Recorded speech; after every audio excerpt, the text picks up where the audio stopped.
네, 이 친구 같은 경우는 일단 약간 입체가 있네요. 그래서 조금 튀어나와 있는 입체고, 그래서 손목에 비해서 손이 비교적 더 넓어 보이는 그런 효과가 있겠고요. 실제 크기보다도.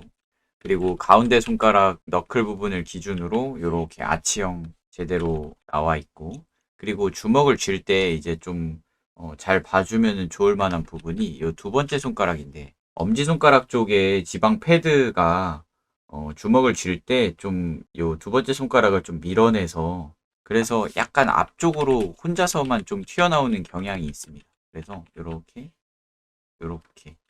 살짝 혼자서 튀어나오는 경향.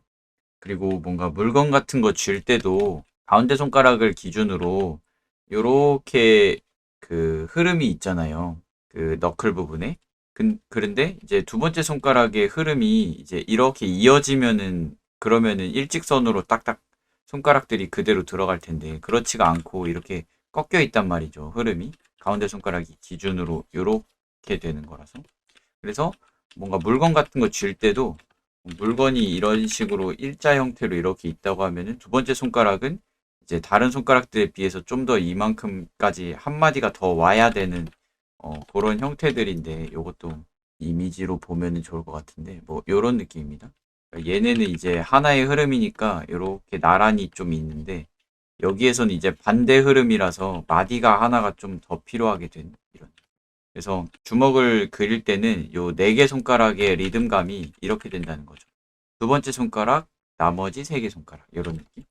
예. 근데 모든 상황에서 그런 건 아니지만은 이런 느낌이다. 그리고 이런 패턴을 알고 있으면은 이제 조금 그릴 때, 뭐 예를 들면 이것도 마찬가지예요. 이것도 주먹 쥐고 있는 게 요렇게, 요렇게, 약간 요런 느낌의 좀 뭐랄까요. 얘도 마찬가지예요. 얘도 두 번째 마디만 한 마디가 더 일찍 왔고, 나머지 세 마디는 자기네들끼리 같은 입체감을 공유하고 흐름을 공유하고, 그래서 이런 식으로 좀 두 번째 손가락만 특히 먼저 좀 입체감을 가진다고 이렇게 좀 염두를 해놓고 그리면은 좀 더 느낌 있게 그려볼 수 있겠습니다. 한번 해봅시다. 얘는 크게 뭐 도용할 거는 없어 보이죠? 그냥 이런 식으로. 그래서 일단 첫 번째 커다란 사이즈를 먼저 좀 잡고, 손목에서부터 이제 이어지는 형태인데, 네, 약간 얘는 그냥 흐름을 좀 생각을 하면 좋을 것 같아요. 요런 느낌의 흐름, 무슨 느낌인지 아시겠어요?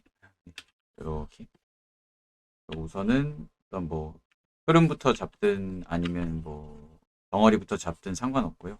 안에 가지고 있는 요소들을 먼저 캐치를 해봅시다. 가운데 손가락 너클 기준으로 나란히 아치형이 적용된, 그리고 손가락은 3개가 나란히 있고 두 번째 손가락만 앞쪽으로 좀 더 튀어나오는 형태.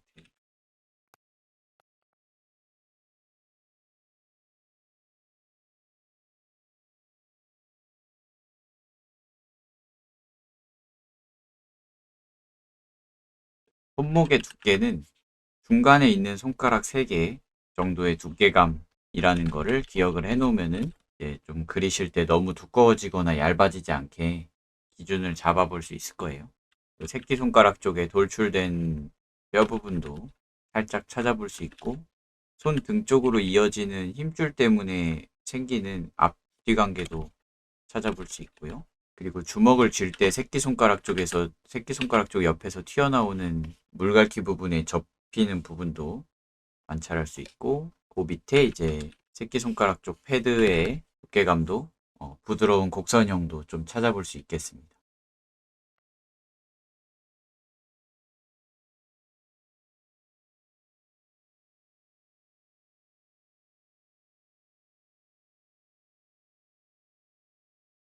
그리고 이렇게 주먹을 쥐면요, 손등에 있는 힘줄들은 잘 안 보이게 됩니다. 왜냐면은 손등으로 연결된 힘줄은 신근이잖아요. 그러니까 손을 필 때 이제 수축하는 애들이잖아요. 그죠? 그러니까 주먹을 쥐는 거는 이제 반대 행동이잖아요. 오히려 굴근이 더 수축하게 되겠죠. 그래서 주먹을 쥐면은 손목 부분에 있는 힘줄이 더 튀어나오고, 이제 손 등 부분에 있는 힘줄은 비교적 이렇게 안 보이게 되겠죠. 오히려 이제 뼈가 이제 겉으로 많이 튀어나오게 된다. 그래서 주먹을 펼 때와 접을 때에 이제 튀어나오는 지점의 차이. 주먹을 접을 때는 뼈가 튀어나오고, 주먹을 펼 때는 신근 쪽에 이제 손 등 쪽의 힘줄이 튀어나와서 근육이랑 뭐 힘줄 같은 게 어떤 식으로 튀어나오는지를 이해를 하려면은 얘가 지금 접히는 운동인 건지 아니면 펴지는 운동인 건지 이런 것들을 이해하면 훨씬 더 알아차리기가 쉽겠죠. 그래서 근데 뭐 그렇다고 해서 손 등에 힘줄을 그려주면 안 되느냐? 그건 또 아니에요. 그러니까 좀 원리에 맞추는 게 중요한 게 아니고 이제 딱 봤을 때 더 좋아 보이는 게 중요한 거기 때문에 필요하다면 그냥 그려도 상관없습니다. 되게 그림이라는 게 좀 정답이 없어가지고 자유도가 높은 부분도 있지만은 그래서 뭐가 더 좋은 느낌이지? 라는 거에 대해서는 계속 고민이 필요한 것 같아요. 왜냐면은 이론에 맞다고 해서 예뻐 보이는 건 또 아니거든요. 그러니까 이게 이론적으로는 맞는데 그러면 이렇게 그려야 되나? 에 대한 정답은 될 수 없다는 거죠. 그래서 그리고 또 호불호 같은 것도 객관적인 게 아니고 주관적인 거기 때문에 내가 생각하기엔 예쁘다고 생각하고 그렸는데 보는 다른 사람들은 그렇게 생각 안 할 수도 있잖아요. 그래서 그래도 괜찮은지에 대해서. 그러니까 내가 뭐 기성 작가다. 약간 어디에 업로드 되는 작품을 그린다.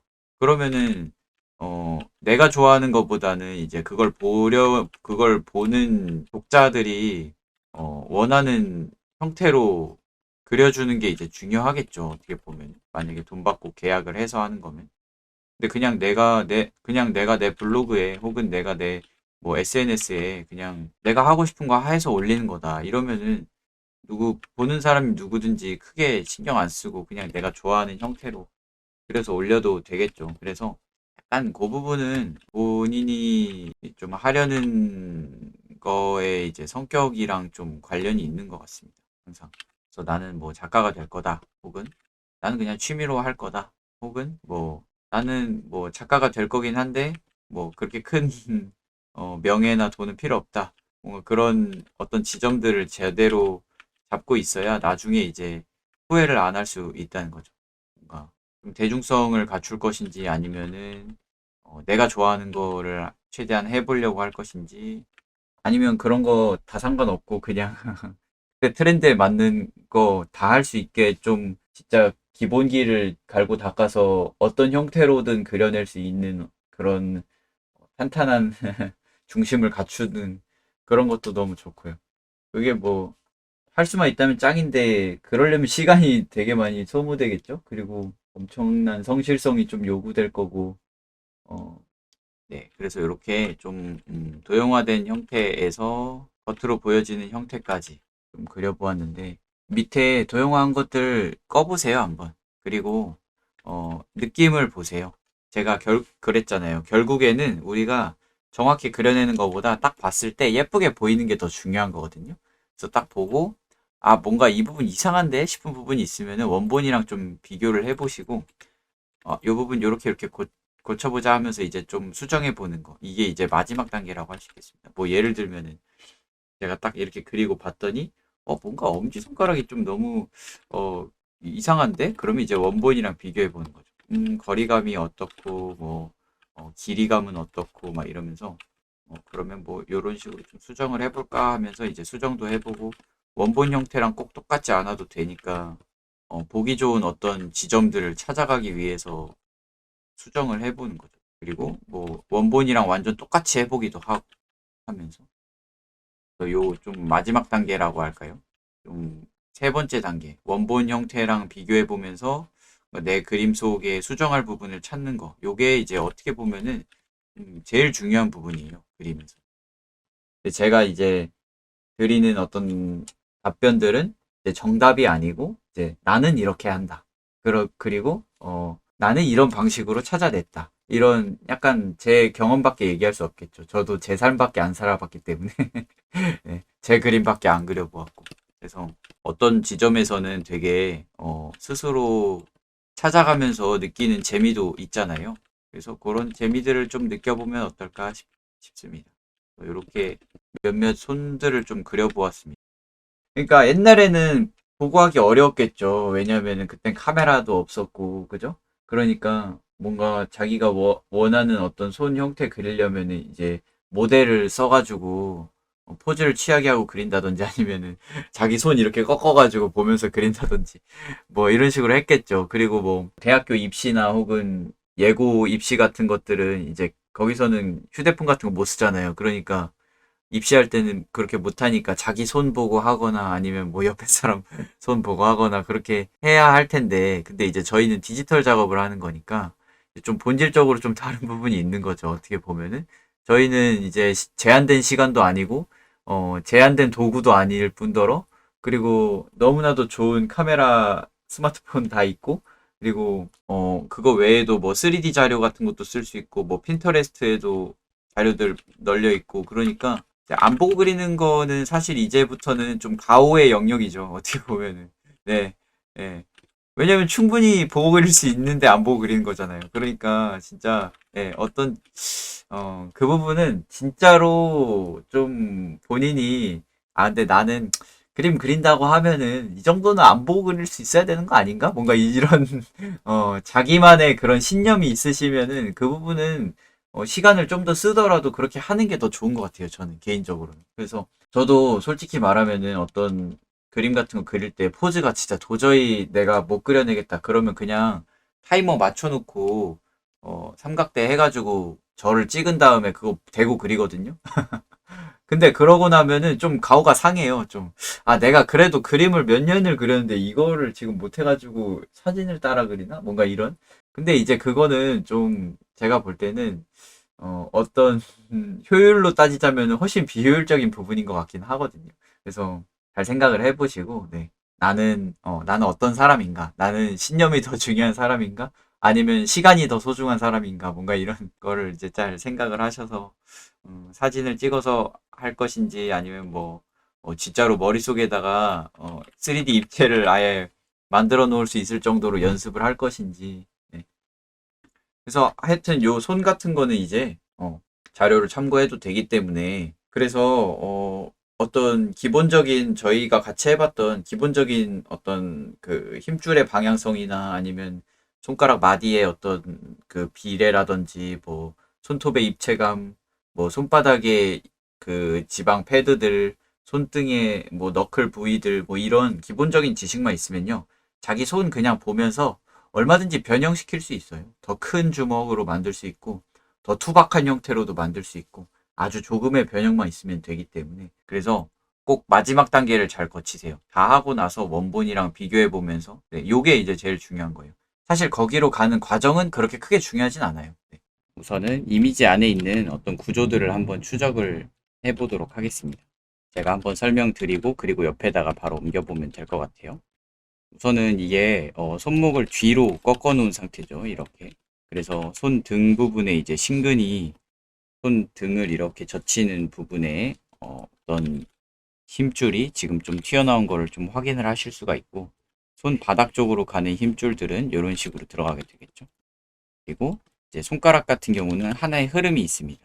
새끼손가락이 제일 많이 접혔고, 그 다음 네 번째 손가락, 그 다음 세 번째 손가락, 그 다음 두 번째 손가락, 이런 식으로 이렇게 하나의 흐름 안에서 이렇게 움직인다는 걸 알 수 있고, 그리고 요 너클 부분 같은 경우도 가운데 손가락 부분의 너클 부분을 기준으로 이제 점점 안쪽으로 들어오고, 검지 손가락은 바깥쪽에 있고, 그런 흐름들을 좀 볼 수가 있고요. 그리고 손 바닥 쪽에 있는 이제 덩어리감으로는 이제 새끼손가락 부분에 있는 요 말랑말랑한 부분과 앞쪽으로는 엄지손가락 쪽에 있는 요 말랑말랑한 부분이 이렇게 겹쳐 보이게 되는 이런 형태를 좀 찾아볼 수가 있겠습니다. 손목 자체는 정면이 아니라 옆면에서 보는 형태니까 뼈 두 개가 겹쳐지면서 얇은 손목이 되었죠. 그래서 손목은 보이는 각도는 이제 얇은 편에 속한다는 거. 그 정도를 이제 좀 기억을 하면서 그려보시면 될 것 같은데, 손가락 접히는 형태는 이렇게 바깥쪽의 길이감은 유지가 되고 안쪽의 길이감이 짧아지는 이런 중간으로 딱 보이는 이런 형태의 손가락 접히는 형태를 잘 보시면 좋을 것 같습니다. 다른 손가락들도 가려져 있기는 하지만 안쪽에서 뭐 이런 식으로 접혀 있겠죠. 그리고 손가락이 접힐 때는 이제 손가락이 펴질 때는 손등의 신근 쪽에 힘줄이 튀어나오는데 접힐 때는 이제 뼈가 튀어나오게 된다는 거. 그래서 뼈가 가지고 있는 입체감 같은 것들도 잘 이해를 해보시면 좋을 것 같고, 그리고 무엇보다 새끼손가락 쪽 요 옆에 물갈퀴 부분과 손바닥 쪽을 가르는 요 지점에서 이렇게 볼록하고 튀어나오는 이제 주먹 쥘 때 새끼손가락이 쏙 들어가면서 튀어나오는 요 지점이랑, 그리고 이제 손가락들이 옆으로 붙으면서 약간 살이 눌리면서 이렇게 튀어나오는 요런 약간의 디테일도 존재하고 있다는 거 한번 같이 그려보는 시간 가져보도록 하겠습니다. 저는 스케치 단계부터 시작을 해볼게요. 손목이 이렇게 들어와서 얇은 손목으로 손은 이렇게 꺾여서 등 쪽으로 꺾이고, 앞쪽에는 새끼손가락 쪽 패드가 있고 뒤쪽에는 엄지손가락 쪽 패드가 있고, 그래서 뭔가 덩어리를 그릴 때는 약간 하나하나의 어떤 조각으로 보기보다도 하나의 어떤 덩어리로 보면 좋습니다. 뭔가 이런 느낌. 손가락 따로, 손바닥 따로 뭔가. 그래서 그 안에서 이제 분해해주는 느낌으로 들어가면 훨씬 좋을 거예요. 레이어를 뭐 많이 쓰셔도 됩니다. 그리고 초반에는 최대한 힌트를 막 뿌려준다는 느낌으로 좀 지저분해져도 되니까요. 다양한 선들을 그으면서 뭔가 흐름들도 계속해서 추가해주면서, 그리고 그리다 보면 이제 되게 사소한 디테일들도 많이 있거든요. 주름이라든지 약간의 튀어나오고 들어간 지점들이라든지 그런 부분들은 묘사를 해주면 해줄수록 이제 좀 완성도에 도움이 되긴 하지만, 너무 많이 묘사를 해버리면은 이제 좀 주름 같은 경우는 너무 늙은 사람처럼 보여질 수 있고, 그리고 뭐 튀어나오고 들어가는 이런 부분들은 너무 많이 묘사를 하면 좀 징그러워 보일 수도 있고, 그래서 어느 정도 지점에서 이제 적절하게 좀 생략해주는 부분도 있고, 아니면은 좀 더 강조해주면 좋을 만한 부분들도 존재하고 있다는 거죠. 그래서 그런 것들은 좀 그림체적인 측면이기 때문에 다양하게 좀 그려보시고, 또 다른 사람들은 어떻게 그리나 뭐 이런 걸 좀 관찰을 해보시면서 터득해 나가시면 좋을 것 같습니다. 그래서 중요한 거는 이제 똑같이 그리기보다도 같은 포즈처럼 보이게 그리는 게 이제 더 중요한 거예요.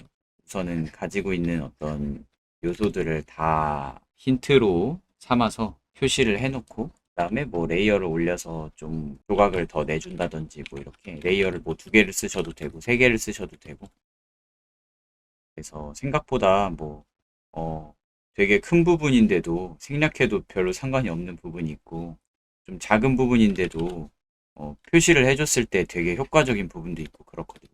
그래서 근데 그런 부분은 우리가 머릿속으로 상상하는 게 아니고 실제로 그려봐야 알 수 있어요. 딱 그렸을 때, 이 부분 별거 아닌 거라고 생각했는데 그리고 나니까 느낌이 완전 다르네? 이렇게 이제 보여지는 부분이 있을 수 있단 말이죠. 그래서 그런 지점들을 이제 연습을 하면서 좀 깨우쳐 가는 거죠.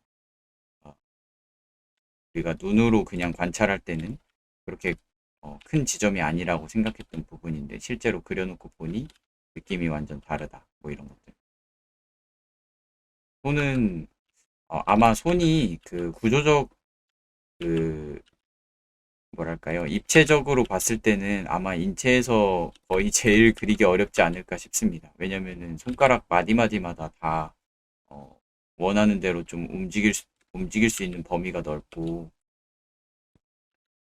그리고 무엇보다 위에 달려 있기 때문에 실질적으로 이제 그림을 그릴 때 눈에 많이 띄게 되는 부분이기도 하고, 그리고 뭐 언어적으로도 쓰이고, 어, 뭔가 도구 같은 걸 사용할 때도 쓰이고, 그래서 되게 변형된 형태도 많고 사용처도 많고 그릴 일도 많고, 그래서 어, 어렵지만은 그만큼 제대로 했을 때 또 많이 도움이 되는 부분인 것도 사실인 것 같아요. 그래서 사실상 뭐 손만 보고 잘 그릴 수 있으면 대부분의 거는 다 보고 잘 그릴 수 있지 않을까 싶습니다.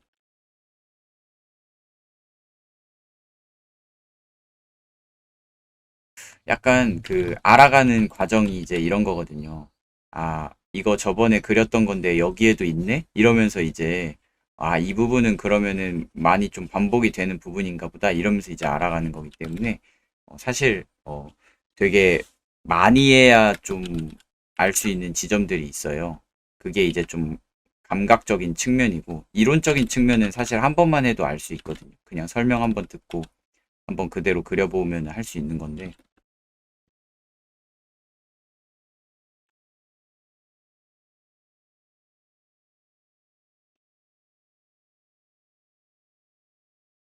손 같은 경우는 이제 좀 강조를 할 만한 부분이라고 하면은 이제 이런 부분 딱 접히면서 튀어나오는 물갈퀴와 새끼손가락 쪽 패드 부분의 리듬감이랑, 그리고 정확하게 디귿자로 딱 접히는 요 새끼손가락의 형태. 그래서 요 중간에 요 그 방석 방석 그 모양처럼, 네, 방석 디자인 중에 이렇게 돼 있는 거 있잖아요.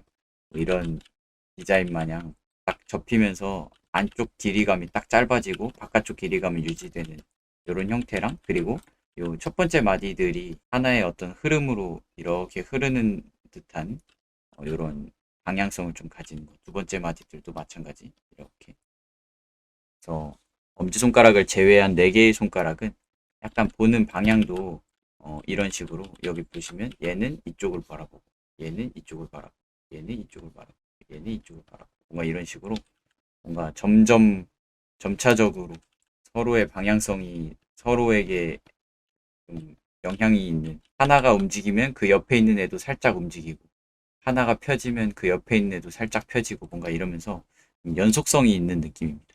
개 중에서도 특별히 두 번째 손가락은 좀 다른 손가락들에 비해서 조금 더 흐름이 강조되는 편이에요. 뭔가 물건을 쥐거나 뭐 그럴 때도 뭔가 주먹을 쥐거나 뭔가 이럴 때 좀 앞쪽으로, 다른 이제 가운데 손가락에서 새끼 손가락까지 세 개의 손가락에 비해서 조금 더 튀어나오는 이런 느낌이 있는 편입니다.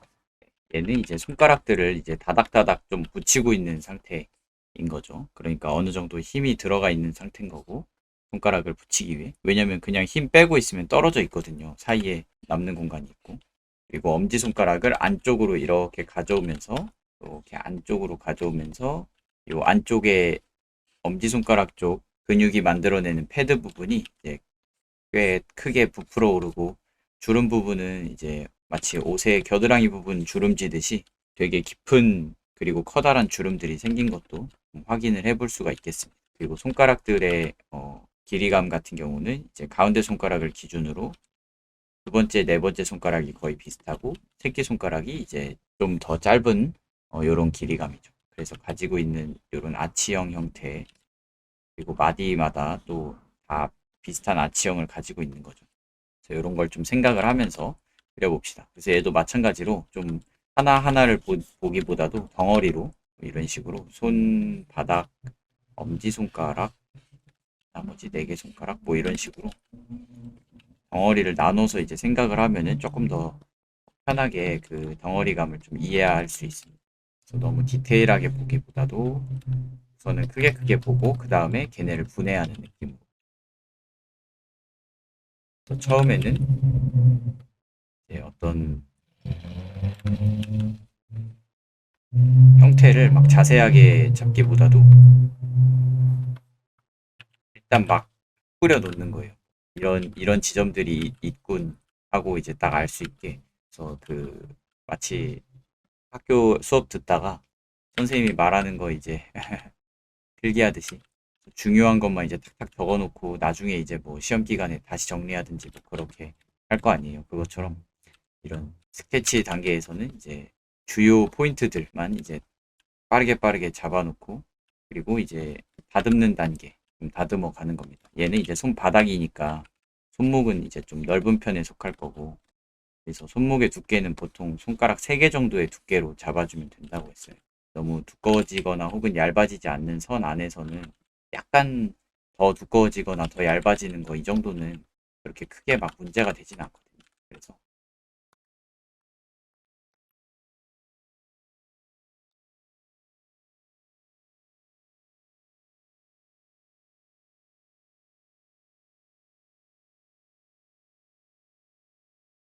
약간 관찰을 할 때는 이제 그냥 보고 관찰한다는 느낌보다는 우리가 배웠던 어떤 이론들 있잖아요. 뭐 예를 들면은 손목에서 이제 뭐 가운데 손가락까지의 길이감이 이제 손가락 길이랑 비슷하다 뭐 이런 거. 그리고 뭐 손가락 마디는 1대 1대 1 비율을 가지고 있다 뭐 이런.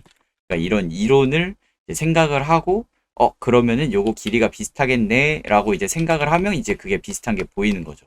그 전에는 그게 안 보여요. 그러니까 사람이 항상 관찰을 하면은 이제 어떤 일정 부분만 이렇게 보면서 관찰한단 말이에요. 이렇게 전체적으로 볼 수가 없고. 그래서 그 형태에 대해서는 미리 알고 있는 거예요. 머리가. 이론에 근거를 해서. 그래서 아마 이런 포즈면은 이러이러한 느낌이 되었겠다라고 이미 예상이 되어 있고 눈은 이제 가서 확인만 하는 거죠.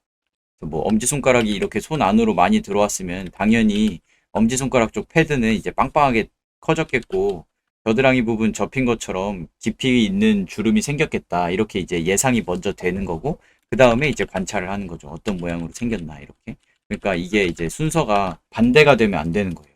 보고 이렇게 돼 있네 이렇게 그려야지 이러면 이제 실제로 그림 그릴 때는 그거 못 해요. 왜냐면 그걸 다 기억할 수는 없잖아요. 우리가 뇌 용량이 한계가 있으니까 어떤 형태들을 다 기억할 수는 없단 말이에요. 그래서 우선은 아마 그렇지 않을까 하고 예상하는 단계가 첫 번째고 그리고 그걸 눈으로 확인하고 그렇네 혹은 그렇게 될 거라고 생각했는데 아니었네. 뭔가 이 과정을 이제 거치면서 이제 그게 기억에 계속 남는 거죠. 그리고 그렇게 연습을 해야 이제 실제 그림을 그릴 때 그걸 이제 좀 어떻게 활용을 해볼 수가 있는 거고. 그냥 그때그때 관찰해서 그때그때 그리는 거는 사실은 따라 그리기밖에 안 되죠. 그걸 뭐 이게 써먹기는 어렵고 진짜 기억력이 좋은 사람이거나 아니면 엄청 많이 연습을 하거나 그렇지 않은 이상 진짜로 머리가 기억 안 해도 손이 기억할 정도로 막 이렇게 많이 연습을 하는 방법도 물론 있지만은 우리는 다 똑같이 24시간을 살잖아요. 그러니까 누구는 뭐 남들 한두 개 할 때 누구는 막 100개씩 하고 이럴 수는 없단 말이에요. 그러니까 뭐 시간을 많이 절약을 해서 남들 하나 할 때 두세 개 정도는 할 수 있겠죠. 근데 진짜 말도 안 되게 막 10배, 100배 이렇게는 할 수 없다는 거죠. 시간이, 시간이 모두 똑같이 시간을 살아가니까. 그래서 어느 정도 좀 효율적인 학습 방법으로 접근을 하면은 그리고 내가 잘하는 거 내가 좀 좋아하고 흥미가 있는 거, 이런 거, 스트레스를 좀 덜 받을 수 있는 거, 이런 걸 위주로 접근을 하면 훨씬 더 좋지 않을까 싶습니다.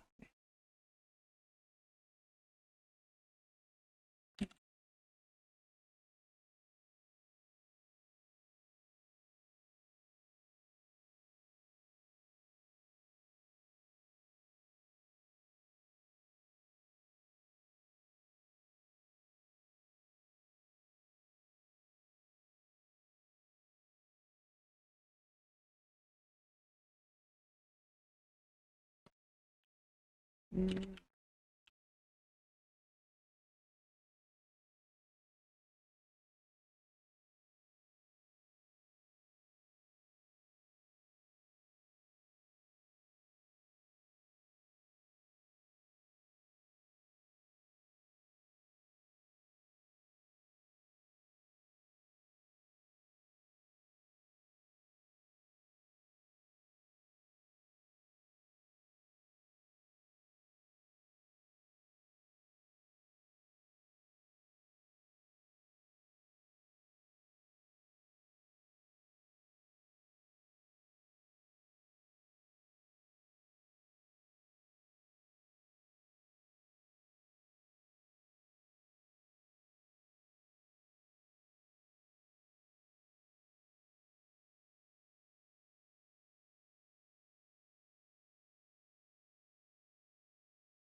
일단은 어떤 부분을 연습하고 싶냐에 따라서 연습법은 달라져야 되거든요. 그러니까 약간 뭐 내가 좋아하는 어떤 연예인의 뭐 팬아트를 그린다. 이런 거면은 이제 모작 연습을 더 해야죠. 닮게 그리는 연습. 근데 이제 뭐 나는 사람 얼굴을 다양한 각도에서 그려내는 연습을 하겠다. 뭔가 이런 식으로 생각을 하면 그러면 일단은 뭐 하나의 얼굴을 비슷하게 그리는 것보다 다양하게 그리면서 자연스럽게 해보는 게 더 중요하겠죠. 그래서 뭐 많이 해보는 게 중요한지 아니면은 한두 개를 제대로 하는 게 중요한지 뭐 이런 거에 따라서 좀 달라지지 않을까 싶습니다. 그때 그때 연습해야 할 게. 네.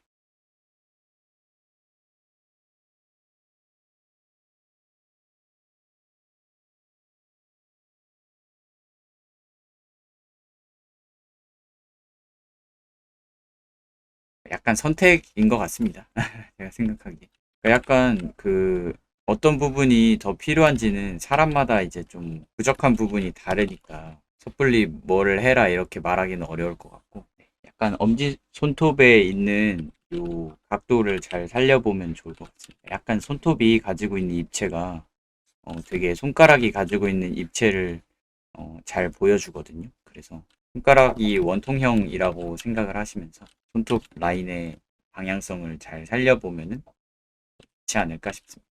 그래서 뭔가 닮게 그리는 것도 중요하지만 이제 가지고 있는 뉘앙스를 비슷하게 가져가는 게 더 중요하다고 할 수 있겠고 정확히 어떤 부분을 그렸을 때 어떤 느낌이 나는지 이런 거는 상상으로는 좀 알기가 어렵고 실제로 그려보고 판단을 해야 돼요. 딱 해보고 네, 이 부분은 이렇게 하면은 더 좋지 않을까? 이렇게 이제 생각이 들면은 실제로 해보는 거죠. 그러면 이제 생각으로는 얘가 이거 그리면 좋을 것 같았는데 막상 해보니까 좀 별로네, 너무 과하네, 뭐 이런 것들이 이제 있단 말이죠. 왜냐면 사람은 좀 머릿속에다가 구체화시키고 이런 건 잘 못하는데 이미 있는 걸 보고 좋은지 안 좋은지 판단하는 거 이런 거는 훨씬 잘하거든요.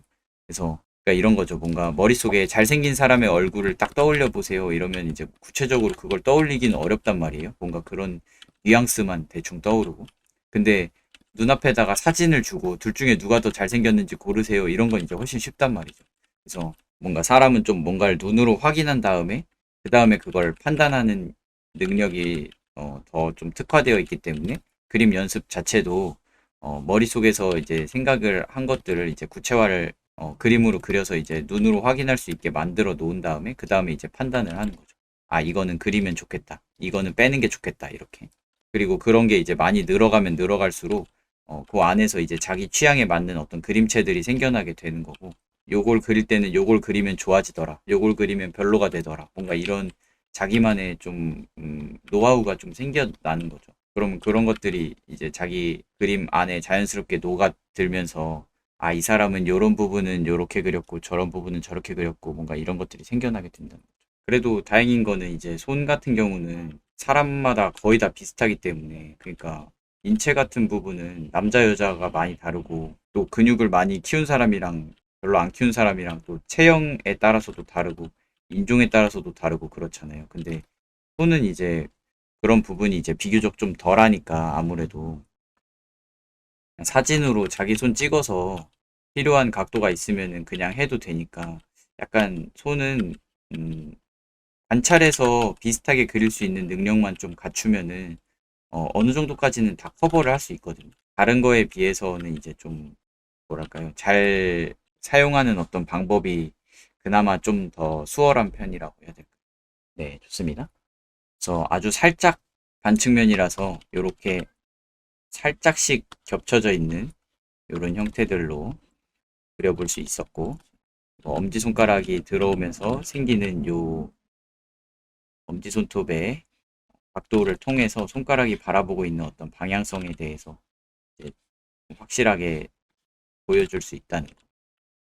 네, 요 이미지 같은 경우는 우선은 책이 있고요. 이렇게 요 책을 이제 손으로 잡고 있는 상태인데 보시면 아시겠지만 이제 너클 부분들이 일직선으로 딱 배열이 되어 있거든요. 그러니까 약간 그런 거예요. 그 원기둥도 이제 아래서 보면은 이런 느낌으로 보이고 위에서 보면은 이런 느낌으로 보이는데 정면에서 보면 직선으로 보이잖아요. 그래서 아치형도 어떤 각도에서는 이렇게 직선으로 보일 수가 있는데 그게 딱 이런 각도입니다. 팔이 이렇게 중간 지점에서 좀 걸치는 거를 우리가 정면에서 딱 바라봤을 때 너클 부분이 카메라와 정면으로 딱 바라보고 있을 때 뭔가 그럴 때 이제 일직선으로 딱 배열이 되는데 보시면 아시겠지만 이제 제가 아까도 이야기했듯이 요 세 개의 손가락들끼리는 약간 자기들끼리의 어떤 흐름이 되게 연속성이 강해요. 근데 두 번째 손가락은 좀 자기 혼자서 조금 더 많이 나가 있는 편입니다. 왜냐면은 우리가 손가락이 가운데 손가락을 기준으로 이렇게 아치형이 되는데 이렇게 아치형이 되는데 네, 보면은 흐름이 이제 얘네 셋은 요렇게 하나의 흐름을 가지잖아요. 근데 그렇게 되면 얘만 반대 흐름이 되잖아요. 이렇게. 그러니까 어떤 물건을 이렇게 만약에 이렇게 생긴 물건을 쥔다고 하면은 요렇게 있는 어떤 물건을 쥔다고 하면은, 그러면 이제 이쪽은 손가락들이 이렇게 직선형으로 이렇게 나와서 얘를 쥐면 되잖아요. 근데 얘는 얘를 쥐려면은 한 칸으로는 안 되고 조금 더 나와야 한다는 거죠. 그래서 항상 이런 식으로 어떤 물건을 쥐거나 할 때, 혹은 주먹을 쥐거나 할 때도 마찬가지로 엄지손가락만 약간 역방향으로 꺾여 있기 때문에 너클 부위가 다른 손가락들에 비해서 한 마디나 혹은 두 마디 정도가 더 나와야 이제 물건에 자연스럽게 손가락이 얹혀진다는 거죠. 그래서 그런 부분들을 이제 잘 보면서 그려보시면 좋을 것 같습니다. 얘도 마찬가지로 약간 반측면에서 본 거긴 하지만 윗면, 그러니까 손 등면에서 바라본 손목이기 때문에 두꺼운 손목에 속하고 손가락 3개 정도의 두께감을 가지고 그려지면 될 것 같습니다. 또 손가락의 두께감에 대해서 좀 이야기를 하자면 이제 손을 정면에서 보거나 혹은 옆면에서 정확히 바라보면 이제 육면체가 이렇게 있으면 얘를 완전히 윗면에서 딱 바라봤을 때와 살짝 대각선에서 바라봤을 때의 길이감이 차이가 있어요. 왜냐면은 정면에서 바라봤을 때는 면이 하나만 보이니까 길이가 별로 길지가 않거든요. 이렇게. 근데 이제 살짝 대각선에서 바라봤을 때는 면이 이렇게 두 개가 보이잖아요. 이렇게. 그러니까 길이감이 이제 좀 더 길어 보이게 되는 거죠. 그래서 뭐 요런 손가락들은 길이감이 짧아 보여요. 이렇게. 손 등에서 바로 보았기 때문에. 근데 요런 애들 같은 경우는 여기는 손 등이고 여기는 옆면이기 때문에, 그러니까 윗면과 옆면이 둘 다 보이는 상태에서는 손가락 두께감이 이제 조금 더 두꺼워 보이는 요런 효과가 좀 있다는 거죠. 그래서 그려주실 때 두께감을 조절하실 때는 이렇게 약간 반측면으로 보여지는 손가락이나 혹은 손목 부분은 원래보다 조금 더 두꺼운 상태가 된다는 거. 왜냐면 면이 하나만 보이던 게 두 개가 보이게 되었기 때문에 그렇습니다. 그래서 우선은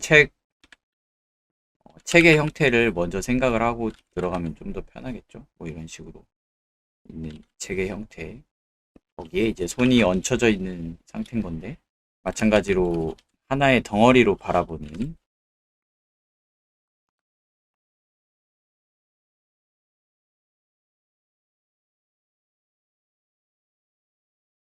큰 덩어리를 먼저 잡고 그 안에서 이제 조각을 내는 식으로.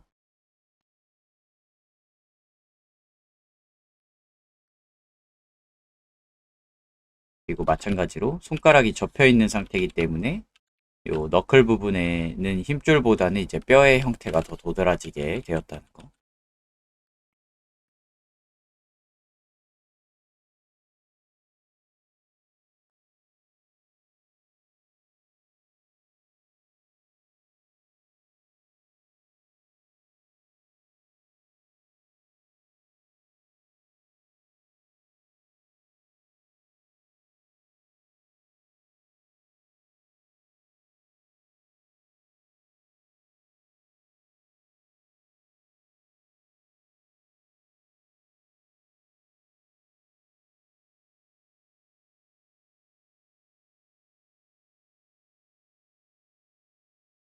약간 손목 부분에서 이제 손목의 뼈와 손가락 쪽의 뼈가 이제 만나면서 생기는 어떤 미묘한 굴곡들, 이런 것들도 찾아주려고 그러면 찾아줄 수 있겠고, 뭐 엄지손가락 쪽으로 가면서 생기는 볼록한 부분, 엄지손가락과 검지손가락을 붙이면은 사이에 튀어나오는 볼록한 부분이 있는데, 그런 부분들이 이제 올라오는 것도 이렇게 살짝이나마 보여지는 형태입니다. 그래서 선이 곡선형에 가까울수록 좀 더 말랑말랑한 느낌을 주고, 직선형에 가까울수록 좀 단단한 느낌을 좀 주기 때문에 아무래도 선화에서는 좀 표현할 수 있는 한계가 좀 존재하기 때문에 이제 그런 직선형과 곡선형을 잘 이용해서 음, 느껴지는 어떤 질감 같은 것도 좀 보여줄 수가 있다고 했어요.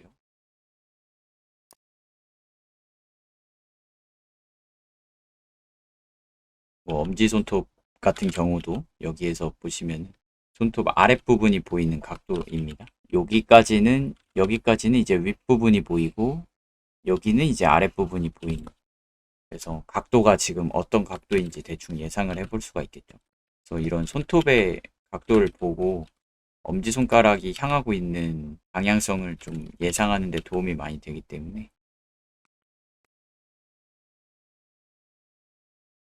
엄지 손톱도 이제 손톱 양옆에 남아있는 공간을 보면서 얘가 지금 어떤 각도에 있는지, 반측면인지 정면인지 측면인지 뭐 이런 것들을 좀 구분을 해볼 수가 있겠습니다.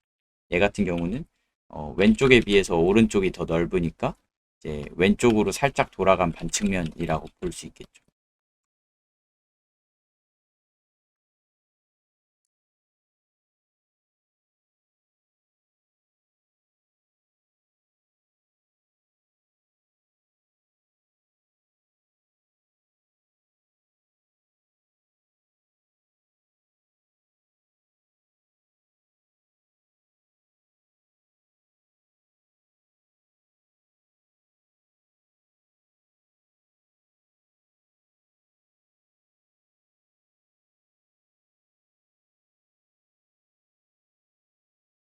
그래서 약간 이쪽으로는 이제 너클 부위를 기준으로 이렇게 좀 튀어나오는 느낌의 입체감이고, 여기서는 이제 저쪽으로 좀 들어가는 느낌의 입체감. 그래서 이 너클 부분이 이제 제일 앞으로 튀어나와 있는 이런 느낌의 입체감일 때 이제 너클이 이렇게 일직선상에 존재하는 것처럼 보여지게 된다는 거. 이번엔 요거 한번 해봅시다. 약간 옆면에 가까운 형태인데, 이번에는 엄지손가락이 좀 정면으로 나와 있는 각도거든요. 얘 같은 경우는 일단 엄지손가락이 이제 정면으로 오게 되었어요. 약간 반측면이긴 한데 거의 옆면에 가까운 반측면이라서 엄지손가락이 거의 정면으로 오게 되었는데, 그래서 그 책모자를 정면에서 바라본 것처럼 이런 느낌의 이제 손톱의 입체감이 된 거고, 손가락의 어떤 등고선 같은 건 이런 식으로 좀 그려지게 되겠죠. 그래서 어, 실제로 보여지는 길이감은 되게 짧아졌는데 그 깊이감은 훨씬 깊어졌다는 거. 그리고 다른 손가락들도 마찬가지고, 어, 손이 좀 손 등 쪽으로 이렇게 좀 꺾여 있고, 손가락들도 접혀 있기보단 좀 더 펴져 있는 쪽에 가깝잖아요. 그러니까 이제 너클 부분에서 이제 뼈가 보이기보다는 요 힘줄이 더 도드라지게 좀 보이게 된 거죠. 그래서 이런 것들을 좀 인식을 하면서 그려보시면 좋을 것 같습니다. 엄지손가락으로 이어지는 힘줄이랑, 그리고 뼈의 입체, 여기서 이제 첫 번째 마디, 여기서 이제 너클 부분, 그리고 여기에 이제 시작하는 부분. 그래서 우리 손 바닥에 이제 뼈대는 손끝을 기준으로 두 개의 마디랑 너클이 있지만, 실제 시작하는 부분은 이렇게 손 바닥 부분에서 이렇게 시작하는 거라 했어요. 그래서 이 친구도 마찬가지로 좀 더 자잘자잘한 어떤 형태에다가 초점을 맞추면은 되게 복잡하게 느껴지거든요, 이게. 근데 그렇게 생각하지 마시고 하나의 흐름으로 좀 보세요. 이렇게 뭔가 손끝에서부터 이렇게 손등으로 흘러가는 이런 느낌. 엄지손가락도 마찬가지로 뭔가 앞쪽으로 이렇게 튀어나오는. 그래서 좀 복잡한 형태 일수록 좀 더 간단하게 보려고 하는 어떤 연습이 좀 필요할 것 같습니다. 그리고 이제 사람이 이제 시야가 그렇게 넓지 않잖아요. 그러니까 넓은 부분을 동시에 막 정확하게 바라보고 이런 거 못 하잖아요. 사람은 보통 초점 맞춘 부분 일정 부위만 제대로 보입니다. 그래서 너무 많은 부위를 묘사할 필요가 없다는 거죠. 왜냐면 어차피 그렇게 많은 부위를 한꺼번에 볼 수 없으니까 사람.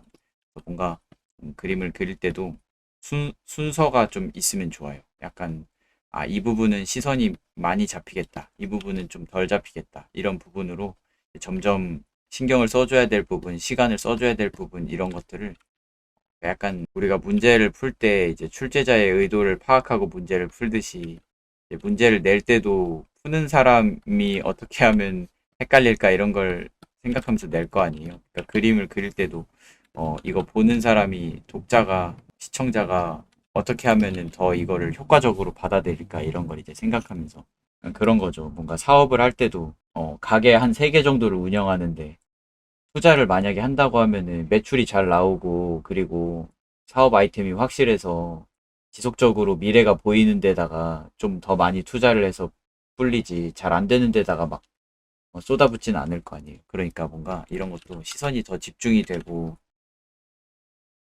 그리고 중요도가 높고, 조금만 묘사해도 엄청 느낌이 많이 좋아진다든지, 뭔가 이런 부분에다가 훨씬 더 많이 그 신경을 써주지, 그렇지 않은 데다가 시간을 많이 쓰면은 되게 낭비되는 거란 말이죠. 제가 아까도 말했듯이 시간은 모두에게 공평하니까요. 그러니까 같은 시간을 써도 누구는 되게 어, 중요한 부분을 묘사하는 데 쓸 수 있는 거고 누구는 묘사해도 아무도 못 알아보는 데다가 시간을 쓸 수도 있는 거죠. 그래서 그런 지점들을 잘 생각을 하면 좋은데 보통은 어, 중요한 지점 중에 하나는 좀 감정 표현이랑 관련이 있는 부분, 그리고 커다란 부분, 그리고 뭐 앞에 있는 부분, 뭐 이런 부분들이 보통 중요도가 높습니다. 그리고 뭐 들어가고 나오고의 어떤 요철이 확실한 부분이나 그리고 형태적으로 좀 복잡한 부분 이런 부분들이 보통 시선이 많이 머무는 곳이에요. 그래서 뭐 얼굴 그릴 때 이제 예를 들면 귀 같은 부분, 귀가 되게 복잡하게 생겼잖아요. 근데 귀는 표정에는 관여를 안 하니까 얼굴에서 굳이 따지자면은 중요도가 높은 부분은 아니거든요. 그러니까 사람들이 귀에다가 시선이 집중이 되면은 좀 손해란 말이죠. 그림 그린 사람 입장에서는.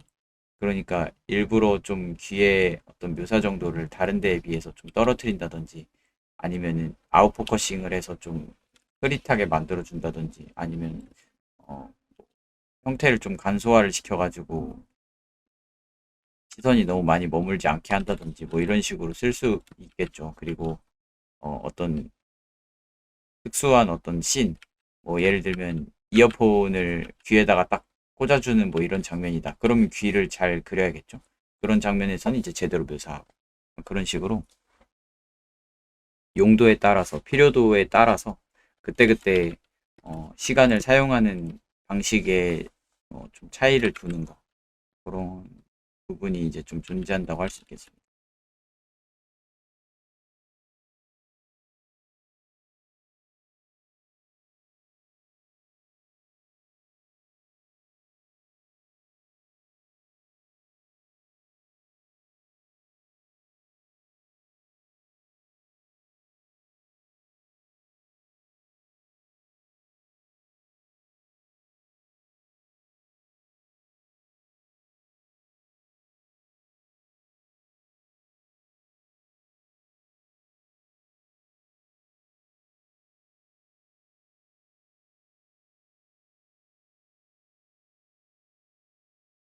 선화 자체가 할 수 있는 한계점이라고 해야 되는 거죠.